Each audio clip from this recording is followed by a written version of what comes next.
Hoje é a nossa aula de número 2 na disciplina de Introdução à Teologia. Nesta aula de número 1 e na aula de número 2, nós estamos falando dos conceitos teológicos. O que é teologia, como este conceito foi construído no decorrer da história. Dando continuidade, dando sequência à aula passada, nós estamos apresentando alguns desses conceitos que hoje se estabeleceram como os principais conceitos da expressão teologia. E eu trouxe em nosso material didático o conceito criado pelo professor e pastor Alan Myatt em parceria com o Franklin Ferreira. Eu tive a alegria de ser aluno do pastor Alan Myatt durante 2 anos, 3 anos, e pude aprender muito sobre Deus, sobre a sua palavra, através das ministrações deste homem de Deus. O pastor Alan Myatt, você pode acompanhar isso no nosso material e também na nossa projeção, ele traz uma ideia sobre teologia bastante interessante. A teologia não é o estudo de Deus como algo abstrato. Muitas pessoas olham para um Deus distante. Falamos ontem, ou melhor, falamos na nossa última aula, sobre a transcendência divina. Não é esta a ideia de teologia. Mas, diz o professor Alan, é o estudo de um Deus pessoal que está revelado na Bíblia. Olha que coisa interessante. Não dá para se ter como fonte principal de Deus outra literatura a não ser a palavra de Deus. A Bíblia Sagrada é a fonte principal para o nosso conhecimento de Deus. Ele continua dizendo o seguinte: necessariamente, isso inclui tudo o que é revelado sobre ele e as suas obras e as relações que ele tem com a sua criatura. Nós conhecemos Deus na sua plenitude? Não, isso é impossível. A capacidade de raciocínio, de imaginação do homem tem um limite. Nós não podemos conhecer Deus na sua plenitude. Não foi também desejo de Deus se revelar ou se mostrar em toda a sua plenitude? O que importa para nós é que aquilo que Deus desejou para mudar a nossa história e nos permitir viver num relacionamento pleno com Ele, está revelado na Bíblia Sagrada. Para eu conhecer a Deus, eu posso conhecê-lo através do exercício da teologia, que nada mais é do que uma ferramenta que me possibilita interpretar e entender o que eu acabei de ler na Bíblia Sagrada. Olhando ainda para esses conceitos iniciais da teologia, nós temos o pensamento do Strong, do Augusto Hopkins Strong. Ele diz que a teologia é a ciência de Deus e também das relações existentes entre Deus e o universo.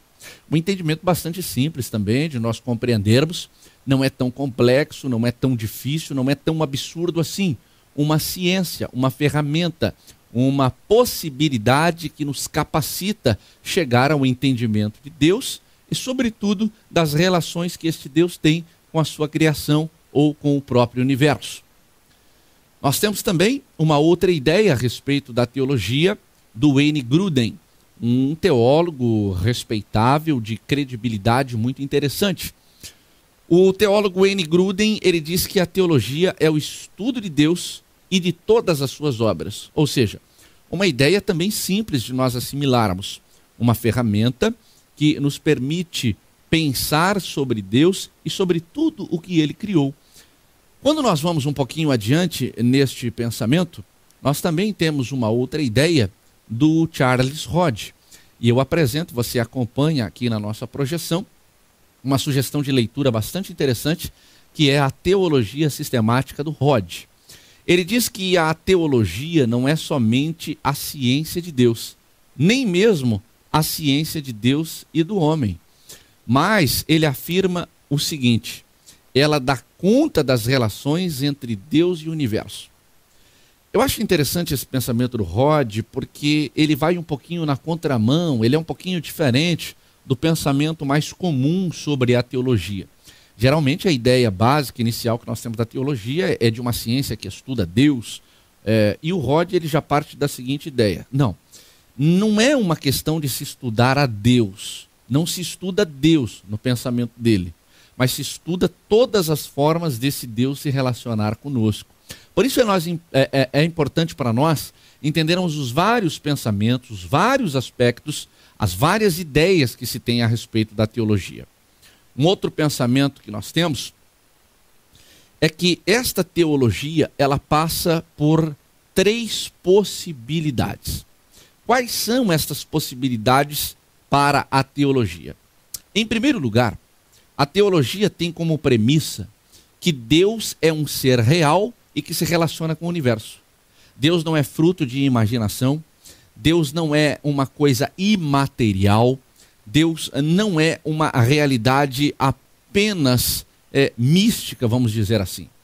A premissa da teologia ter uma possibilidade é que Deus é uma pessoa, é um ser pessoal e, mais do que isso, é um Deus que se relaciona com a sua criatura.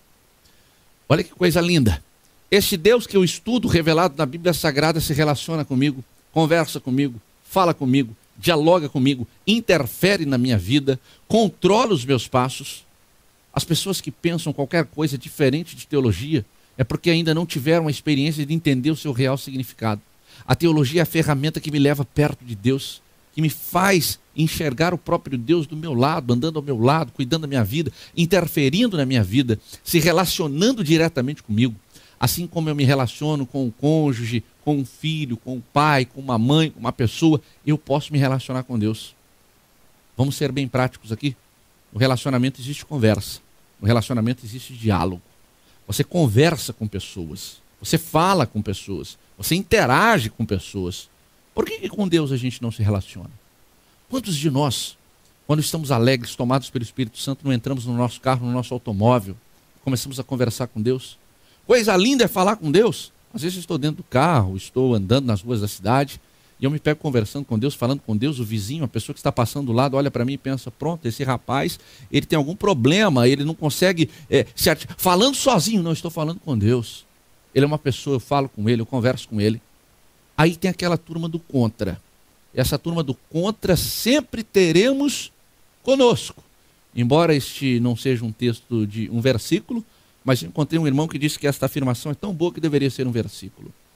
Aquela pessoa do contra que diz assim, não, Deus é onisciente.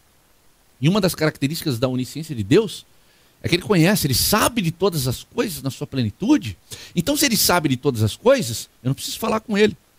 Existe uma denominação que, por uma questão ética, eu não vou citar o seu nome aqui, com sede na cidade do Rio de Janeiro, uma grande estrutura denominacional, onde o seu líder religioso ensina para os seus crentes que eles não precisam orar. E ele faz uma análise, uma interpretação da carta do apóstolo Paulo aos Tessalonicenses, orai sem cessar, que em todo momento, 24 horas por dia, nós estamos orando.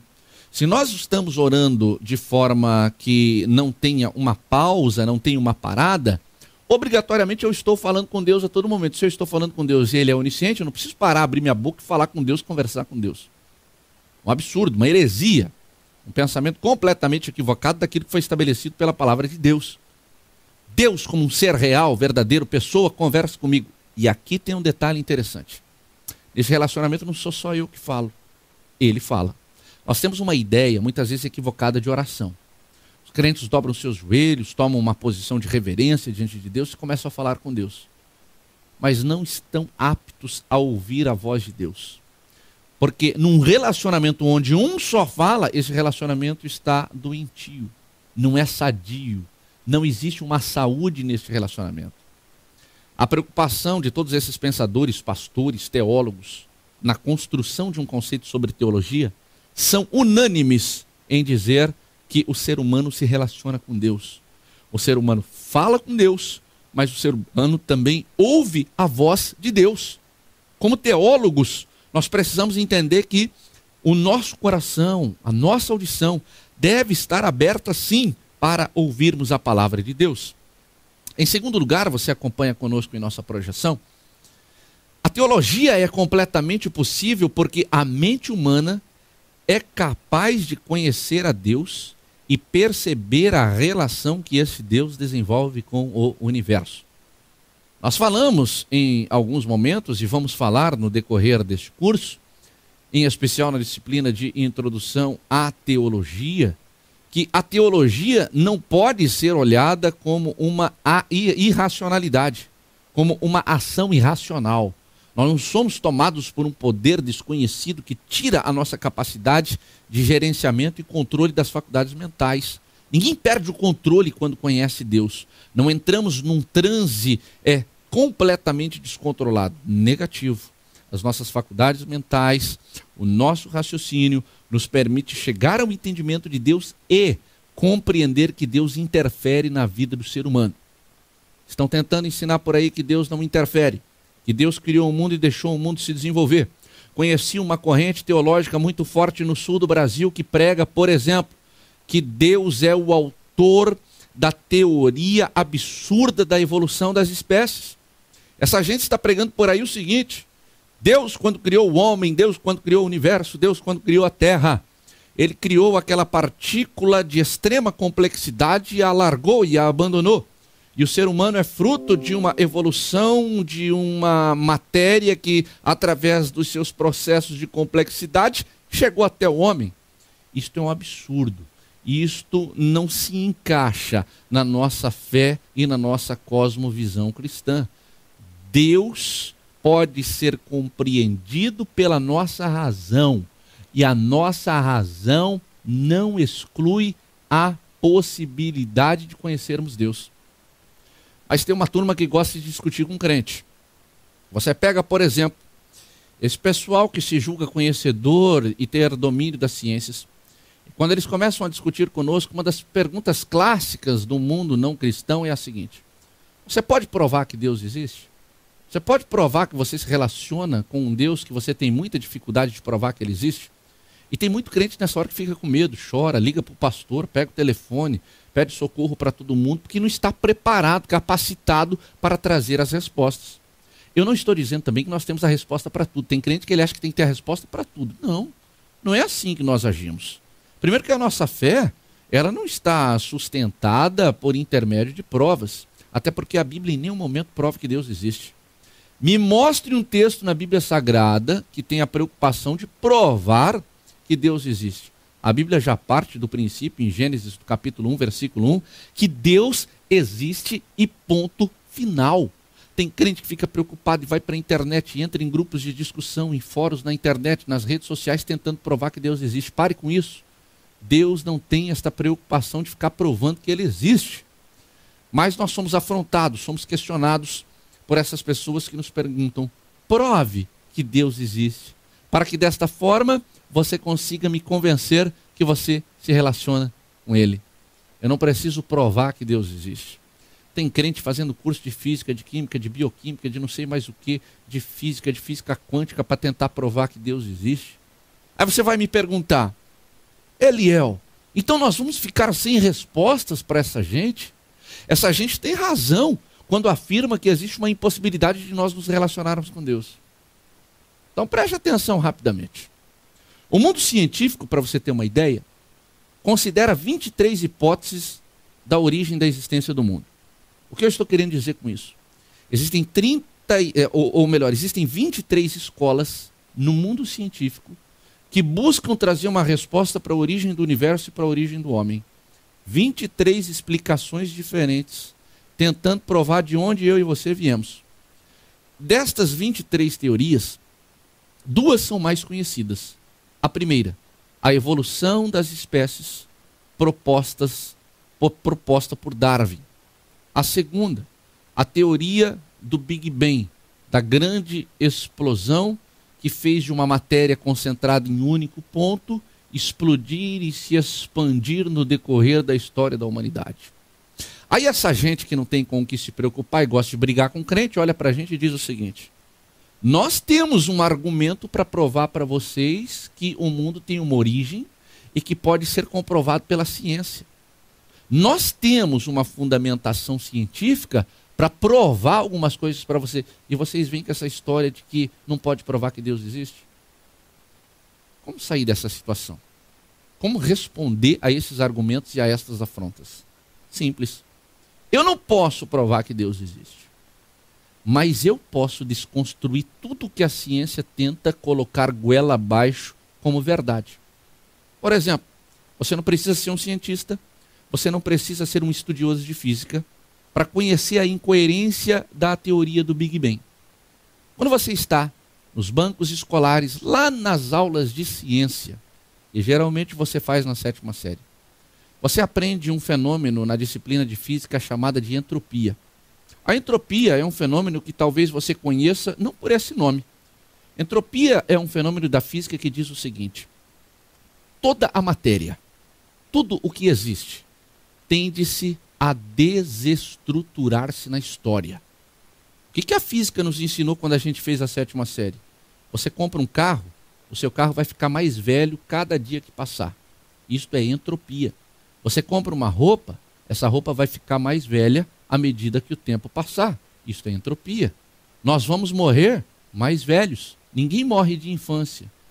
Há uma explicação física, científica, chamada de fenômeno de entropia, que diz que é impossível uma matéria se tornar complexa no decorrer do tempo. Tudo vai ficar mais velho, tudo vai se deteriorar. Aí você volta para a teoria do Big Bang. O Big Bang diz que existia uma partícula minúscula assim que concentrava toda a energia do universo.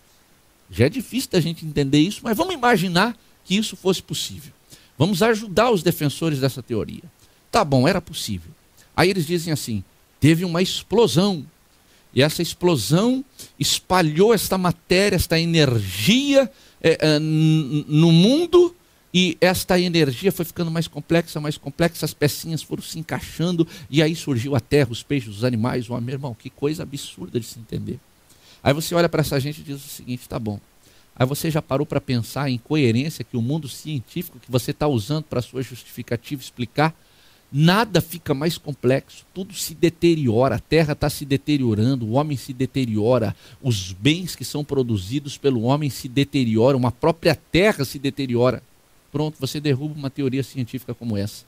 Você não precisa provar que Deus existe, mas para todas as afrontas contra um universo criado por Deus, nós temos uma possibilidade de destruir e colocar abaixo essas explicações humanas. Sabe por que o mundo tem medo de uma ciência cristã? O mundo tem medo de nós chegarmos nas escolas, por exemplo, e desmascararmos os professores que ensinam que Adão e Eva é um mito. Eles têm medo de nós chegarmos nas escolas e provarmos a inconsistência do ensinamento do evolucionismo de Darwin. Eles têm medo porque eles sabem que nós temos argumentos para desconstruir e trazer a realidade da mentira científica no que diz respeito à criação e à origem do universo. Meu irmão, o fato de eu não poder provar a existência de Deus não significa que ele não existe. O nosso Deus existe. Ele é real, ele é verdadeiro, ele se relaciona conosco, ele é o nosso amigo, ele está do nosso lado. Não tenha medo, porque agora descobriram, uma ciência veio agora com uma explicação, fica tranquilo. Deus tem os seus instrumentos que derrubam as mentiras de Satanás e nada vai roubar do entendimento e do coração do homem a possibilidade da existência de Deus. Ainda olhando para essas possibilidades teológicas, nós observamos, em terceiro lugar, que a teologia, ou o exercício, a ação teológica, ela é plenamente possível porque Deus provê a sua revelação. João, no capítulo 17, versículo de número 3, e Efésios, no capítulo de número 1, versículo de número 17, a palavra de Deus é muito clara quando diz isso. Vamos dar uma olhadinha em Efésios, no capítulo de número 1, versículo 17, carta do apóstolo Paulo aos Efésios, no capítulo de número 1, versículo de número 17, nos diz exatamente assim: para que o Deus de nosso Senhor Jesus Cristo, o Pai da glória, vos dê em seu conhecimento o espírito de sabedoria e de revelação. Deus provê, Deus dá esta possibilidade para que nós possamos chegar ao entendimento da sua própria existência. Vamos dar uma olhadinha no Evangelho segundo João, no capítulo de número 17, versículo de número 3. Evangelho segundo João, no capítulo de número 17, versículo 3, a Bíblia diz assim: e a vida eterna é esta, que conheçam a ti só por único Deus, verdadeiro, e a Jesus Cristo, a quem enviaste. A teologia é possível porque Deus é um ser real. A teologia é possível porque a nossa mente pode compreendê-lo. A teologia é possível porque o próprio Deus coloca à nossa disposição a sua palavra nos revelando de forma direta e de forma pessoal. Isto é lindo quando nós falamos em teologia. Nestas duas aulas introdutórias, que são um pouco pesadas, porque precisamos falar de conceitos, precisamos olhar para algumas etimologias, para alguns princípios históricos, é importante nós frisarmos o seguinte: o conhecimento desta palavra, ele gera em nós uma transformação de vida. Essa transformação de vida, consequentemente, nos permite influenciar o lugar onde nós estamos. Sabe por que você está fazendo esse curso? Você não está fazendo esse curso para acumular conhecimento, porque você poderia ter escolhido qualquer curso no ambiente virtual para fazer. Quem sabe você poderia ter escolhido um curso numa condição financeira mais razoável do que essa que você resolveu investir. Mas este curso da Academia de Pregadores, ele tem um diferencial. Deus te colocou neste curso para que você tenha conhecimento da sua palavra, seja transformado pelo poder dessa palavra, mas compartilhe esta teologia com um mundo que não conhece a palavra de Deus. Quando nós lemos um texto interessante na Bíblia, que está posicionado no segundo livro das Crônicas, no capítulo de número 17, eu gostaria de convidar você a abrir a sua Bíblia, no segundo livro das Crônicas, capítulo de número 17, no versículo de número 7, até o versículo de número 10. Segundo livro das Crônicas, capítulo de número 17, versículo de número 7 até o versículo de número 10. A palavra de Deus nos diz assim: E no terceiro ano do seu reinado, enviou ele quem? Josafá, os seus príncipes a Benaio e a Obadias e a Zacarias e a Natanael e a Micaías para ensinarem nas cidades de Judá. Preste atenção nesse texto que você acabou de ler comigo no segundo livro das Crônicas, no capítulo de número 17, versículo de número 7. Josafá, que é o governante do povo de Deus, ele, no terceiro ano do seu reinado, junta os seus melhores homens. O texto que nós acabamos de ler diz que ele juntou e enviou diante do seu povo os seus príncipes para fazerem o quê? Ensinarem em Judá. Olha que coisa interessante.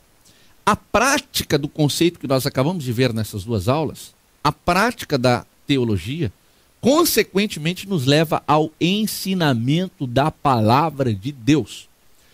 Eu amo este texto do segundo livro das Crônicas e julgo ser um referencial fundamental para a prática do ensino da palavra de Deus.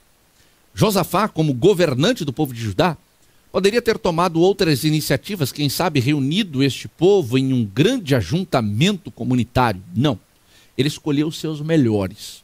Ele escolheu os seus príncipes. E deu uma ordem muito direta para eles: vocês vão sair pelas ruas de Judá ensinando as palavras do Senhor nosso Deus. Olha que coisa interessante. Você está neste curso porque Deus conta com a sua disponibilidade de dividir e compartilhar aquilo que você está recebendo da parte de Deus. Teologia é isso. Teologia não é eu mergulhar num quarto escuro, trancado, fechado, adicionando conhecimento, me inchando de conhecimento. Não. Teologia é uma transformação, porque eu não tenho moral para falar em transformação se eu não fui transformado. Não queira sair por aí abrindo a sua boca para ensinar uma palavra que não mudou a sua vida. Em nome de Jesus, tenha consciência de que você foi chamado para ensinar aquilo que você experimentou. Quando Josafá chama os seus homens, ele chama os melhores. O texto fala em príncipes e dá uma missão para eles: saiam e ensinem aquilo que vocês já foram influenciados. Se você ainda está com a sua Bíblia aberta, no segundo livro das Crônicas, no capítulo 17, o versículo de número 8 traz uma listinha. E tem crente que não gosta de lista de nomes de jeito nenhum na Bíblia Sagrada.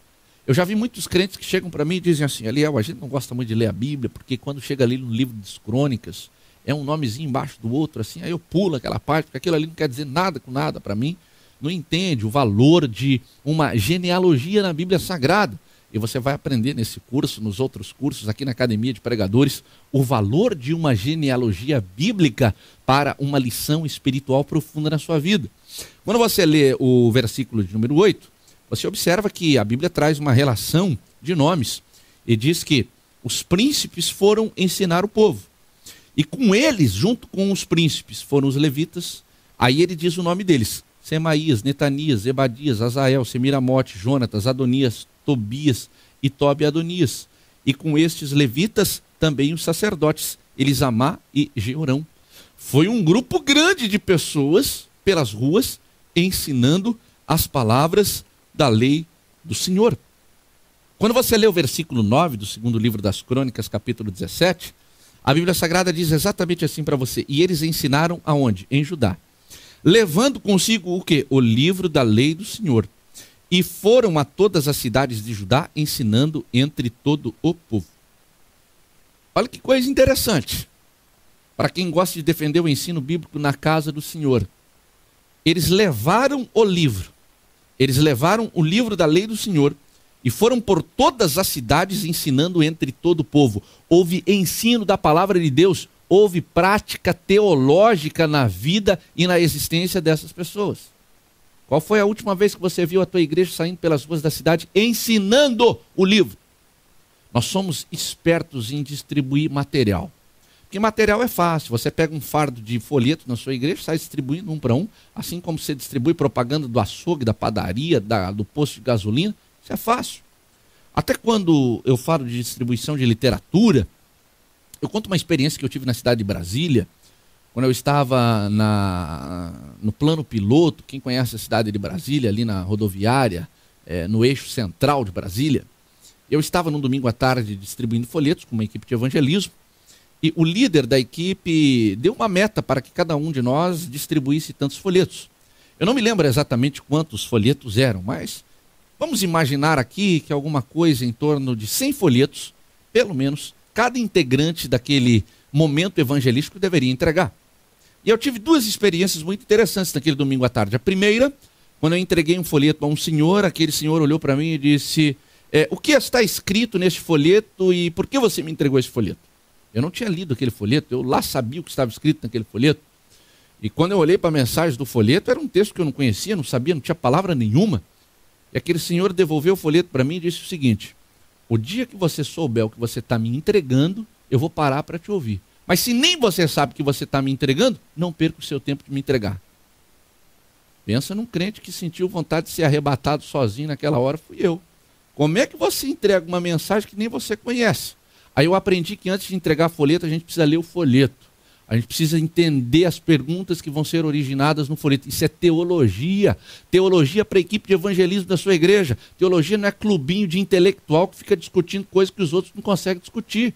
Quando você vai entregar um folheto, você precisa ser um teólogo. O que é ser um teólogo? Eu vou ler o texto bíblico, porque folheto tem que ter texto bíblico. Folheto que fica contando história, dando receita de bolo também não é folheto. Ou você fala de Deus ou você não fala de Deus, parte para outra atividade. Se você vai fazer um evangelismo, entregar um folheto, você tem que ler o texto, tem que ter texto bíblico, tem que ter versículo, você tem que entender o significado daquele versículo para você ter a resposta. A outra experiência que eu tive, quando eu voltei correndo para o líder do nosso evangelismo, eu cheguei em primeiro lugar e disse para ele: olha, eu fui o primeiro a entregar os 100 folhetos. Eu venci, eu entreguei mais rápido que todos os meus amigos. Ele olhou para mim e disse o seguinte: você foi o pior dos evangelistas. E eu fiquei triste, mas que homem insensível, como pior? Eu entreguei 100 folhetos num espaço de tempo muito menor.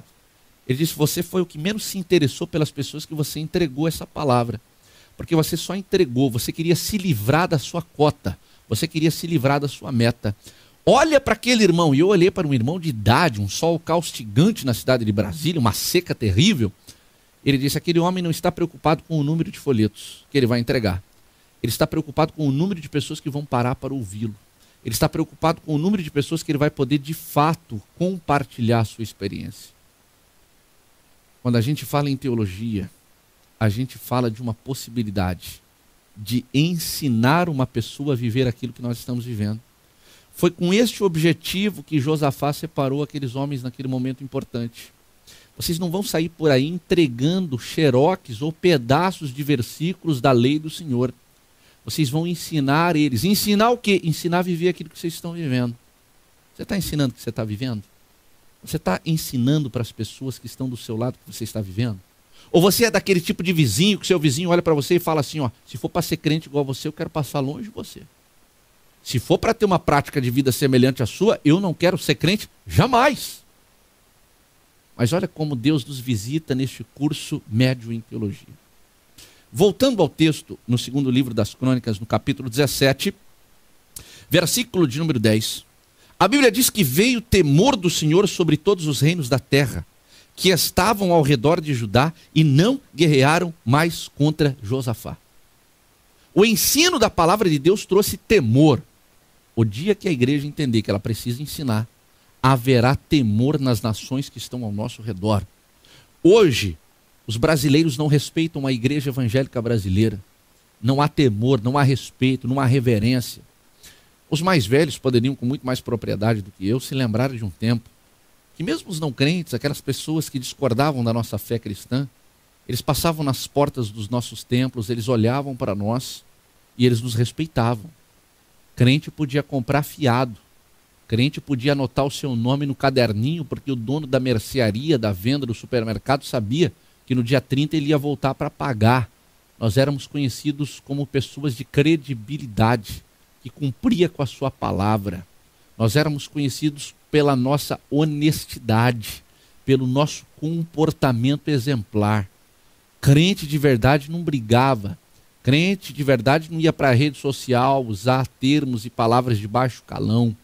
Crente de verdade era diferente. Hoje não existe diferença. Nós não influenciamos ninguém. Quem tem medo da igreja? Somos atacados, somos objeto de ofensa das pessoas. Sabe por que isso está acontecendo? A igreja abandonou o ensinamento da palavra do Senhor. Nós não amamos mais o ensino da palavra do Senhor. Tem um momento na liturgia das igrejas tradicionais chamado de momento da leitura bíblica oficial. É aquele momento que alguém é chamado para ler um texto na Bíblia, ele abre a Bíblia, convida a congregação para ler o texto, e se lê mais do que 10 versículos, já dá comichão no povo. Já tem aquele sujeito que fica nervoso, já fica imaginando, meu Deus, tanta coisa boa para acontecer no culto, esse sujeito fica lendo a Bíblia e nós não vamos chegar a lugar nenhum.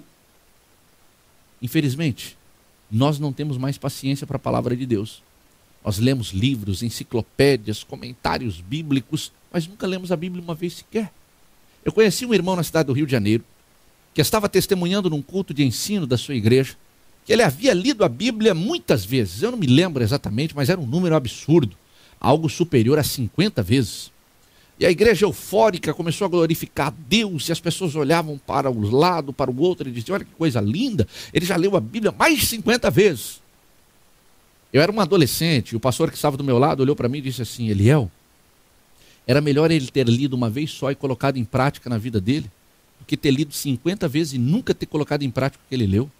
Aquele pastor me disse assim, esse homem aí não tem comportamento de cristão, ele não dá testemunho de cristão, ele não é crente, ele escandaliza o evangelho, mas vem aqui na igreja dizer que já leu a Bíblia mais do que 50 vezes.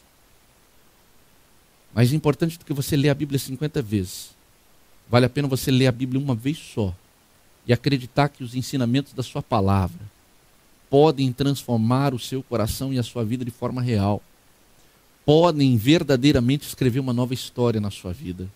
Um dos cultos que eu jamais vou me esquecer para o resto da minha existência foi realizado no templo central de uma igreja na cidade de Porto Alegre, no estado do Rio Grande do Sul. Um pastor, na sua maturidade, no avanço da sua idade, foi chamado para ministrar a palavra de Deus em um culto de domingo à noite. Eu estava sentado no banco e eu fiquei imaginando assim, vai ser um fiasco esse culto. Tanta gente boa, tanto professor de escola dominical, tanto teólogo aqui no ponto, vai chamar esse senhor para pregar. Ele não sabia ler direito, ele tinha muita dificuldade. Ele pegou a Bíblia e ele fez exatamente isso que eu vou fazer. Ele aproximou os seus olhos da Bíblia e começou a ler a Bíblia assim, bem pertinho de si.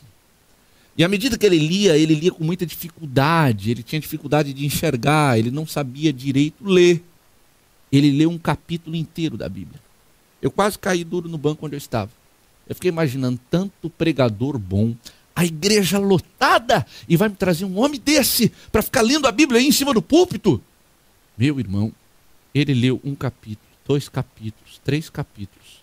Ele leu quase 4 capítulos naquele domingo à noite. Mas uma coisa interessante aconteceu ali. Ele não precisou fazer apelo. Você já percebeu? Nós somos pregadores. Que às vezes a gente apela literalmente, a gente fica alguns minutos naquela guerra Não estou dizendo para você que você não tem que fazer apelo, nada disso. Mas às vezes a gente apela literalmente, porque a gente não convenceu ninguém, porque não entregou nada da parte de Deus, entregou só coisas da carne, só coisas do nosso entendimento, só coisas do nosso intelecto, e as pessoas ficaram olhando para nós, alguns admiraram, outros odiaram, não gostaram. Mas aquele velho pastor, com todo o respeito da palavra, velho pastor na sua experiência, na sua maturidade, quando ele encerrou o 4º capítulo, que a gente já não aguentava mais ouvi-lo, pessoas saíam gritando dos seus lugares e se jogavam de joelhos na frente do púlpito. Sabe o que é isso? É o poder do ensino da palavra de Deus. É isto que a igreja do Senhor está precisando nos dias de hoje. Quando nós voltamos à palavra, nós observamos que o apóstolo Paulo, quando escreveu aos Efésios, no capítulo 2, versículo 20, ele diz que nós devemos estar edificados sobre o fundamento dos apóstolos e dos profetas, do qual Jesus Cristo é a principal pedra de esquina. A teologia tem uma base, a teologia tem um fundamento. A teologia não é fruto da imaginação de meia dúzia de pensadores que chegaram a alguma conclusão. A nossa teologia é uma teologia saudável, é uma teologia que está edificada, fundamentada, estabelecida no fundamento dos apóstolos e dos profetas, do qual Jesus Cristo é a principal pedra de esquina. Para essa gente que não gosta da gente, que não gosta da teologia, eu gostaria de lembrá-los de 2 passagens bíblicas. A primeira está no 2º livro das Crônicas, no capítulo 34, no versículo 30 até o 33, que você pode ler com cuidado, com calma, na continuidade desta aula. Neste texto, você observa no 2º livro das Crônicas, capítulo 34, que Josias, ele protagonizou um reavivamento espiritual por intermédio do ensinamento da palavra de Deus. Prática de teologia. Se você ler o capítulo 34 do 2º livro das Crônicas, você vai observar que Josias leu as palavras do livro do concerto diante do povo e dos ouvintes, e eles voltaram-se para Deus. Ele não tinha esboço, ele não tinha um esquema metodológico como eu tenho aqui, ele não tinha um discurso, uma retórica preparada, ele simplesmente pegou a palavra como ela é e leu. E ele leu diante do povo até o momento em que os ouvintes voltaram-se para Deus. A teologia saudável é esta teologia, que causa alegria no povo ao ouvir a palavra de Deus. O povo não tem paciência para ouvir a palavra de Deus. O povo não gosta de pregador que lê mais do que 10 versículos. O povo celebra quando o pregador fecha a sua Bíblia, abre uma outra coisa e começa a contar uma série de histórias para eles. É por isso que a nossa igreja, e a igreja cresce de forma doentia, cheia de problemas, cheia de equívocos. O dia que nós tivermos prazer de abrir a Bíblia, e aqui um detalhe para você que é pregador. Pregador só lê a Bíblia para fazer esboço, só lê a Bíblia para preparar a aula de escola dominical. Você precisa ler a Bíblia para se alimentar dela. A Bíblia não existe para eu fazer esboço e para eu ficar anotando apontamentos para a escola bíblica dominical ou para os meus alunos lá no Instituto Teológico. Eu preciso ler a Bíblia para me alimentar dela, para ela encher o meu coração. Eu preciso ter prazer quando eu leio a Bíblia. Quando você lê, por exemplo, o livro de Neemias, o capítulo de número 8, versículo 3 até o versículo de número 18, você vai ver Esdras lendo a lei de Deus durante 6 horas, num período de 7 dias. Faz a conta comigo. Imagine você num culto, imagine você, tem um cartaz, Grande Congresso da Mocidade. Pregador, fulano de tal, ele vai ler a Bíblia 6 horas ininterruptamente. Nem eu nem você iríamos lá. Nós iríamos pensar o seguinte: não, perder meu tempo de ficar ouvindo alguém lá ler a Bíblia. Quando você vai para o livro de Neemias, no capítulo 8, versículo 3 até o versículo 18, você vai observar que Esdras, ele leu a Bíblia diante do povo 6 horas sem parar. E ele fez isso por 7 dias. 6 vezes 7, você é inteligente, 42 horas de leitura da Bíblia. E explanou o que ele leu de tal maneira que o povo entendia tudo o que ele lia. Isso é fazer teologia. É saber que Deus é real, que Deus existe, que Deus é verdadeiro, que Deus se relaciona conosco, que nós falamos com Ele fala conosco e que nós podemos conhecê-lo a partir do momento em que nós temos prazer em ler a sua palavra. Teólogo que não lê a Bíblia não deveria ser chamado de teólogo. Crente que não lê a Bíblia não deveria ostentar o nome e o título de crente, nem de cristão. pastor e pregador que não lê a Bíblia deveria ser expulso e banido do nosso meio. Não poderia ter o direito de se assentar juntamente conosco. A teologia promove o nosso Deus. A teologia celebra a palavra de Deus. Foi por intermédio dessa palavra que eu e você fomos transformados. Foi por intermédio dessa palavra que a nossa vida mudou. Em nome de Jesus, que você possa ser um apaixonado pela palavra. Que a teologia não venha a ser apenas um título, um quadrinho que você vai ter pendurado aí no seu escritório ou na sala da sua casa, mas que verdadeiramente ela possa ser o exercício de uma atividade plena possível em todos os dias na sua vida. Eu deixei para você, no final desta segunda aula, uma sugestão de leitura no site da Ultimato. A Ultimato é uma revista de grande credibilidade no mundo teológico e você pode ser assinante desta revista, você pode acompanhar os artigos teológicos que são postados com frequência também no ambiente virtual, na internet. E o artigo que eu deixei para a sua reflexão, ele é intitulado Teologia. O que é? Dê ainda uma lida hoje, aproveite que você está aí no seu computador pessoal, leia um pouquinho, conheça um pouquinho da Ultimato. Sem dúvida nenhuma vai ser uma ferramenta extraordinária para o seu desenvolvimento como um bom teólogo, comprometido com a Bíblia Sagrada, comprometido com a palavra de Deus. E eu propus, para encerrarmos esse capítulo de número 1, 3 exercícios. Não para você olhar para a pergunta e voltar ao texto que você tem impresso e simplesmente copiá-lo. Não. Mas eu propus esses exercícios para você pensar, para você criar alguns conceitos. E o primeiro desafio que eu coloquei para você diz assim: a teologia é plenamente possível. Ou seja, sua ação é prática. Justifique com as suas palavras esta afirmação. Imagine que alguém lhe perguntou: teologia é possível? É realmente possível eu estudar Deus, o sobrenatural, o relacionamento com Ele? Procure construir para você, no seu coração, uma ideia básica de uma resposta que possa ser entendida e que possa ser compreendida por alguém que lhe fizer esse questionamento. O segundo desafio que eu propus para você é qual a relação que existe entre os textos de João, no capítulo 17, versículo 3, que nós lemos na aula de hoje, e a carta do apóstolo Paulo aos Efésios, no capítulo de número 1, versículo 17, com a construção de um conceito para a teologia. Se você imaginar que você tem a possibilidade de construir com o seu nome embaixo, com a sua assinatura, um conceito de teologia, como você colocaria a ideia desses dois textos bíblicos na construção deste conceito? E a última pergunta, a última questão, o último desafio que eu propus para você, no encerramento do capítulo de número 1, é criar um conceito sobre teologia com as suas palavras.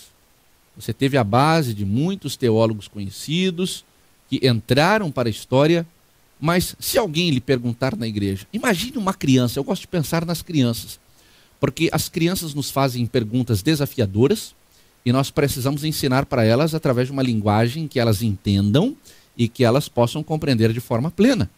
Eu me lembro que, há algum tempo, uma criança chegou para mim e disse: pastor, uma criança, um menino de 5, 6 anos de idade, o que é concupiscência?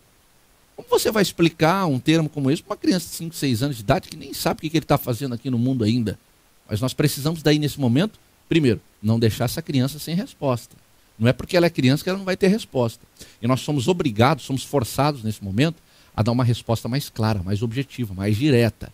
Então, construa um conceito sobre a teologia com as suas próprias palavras.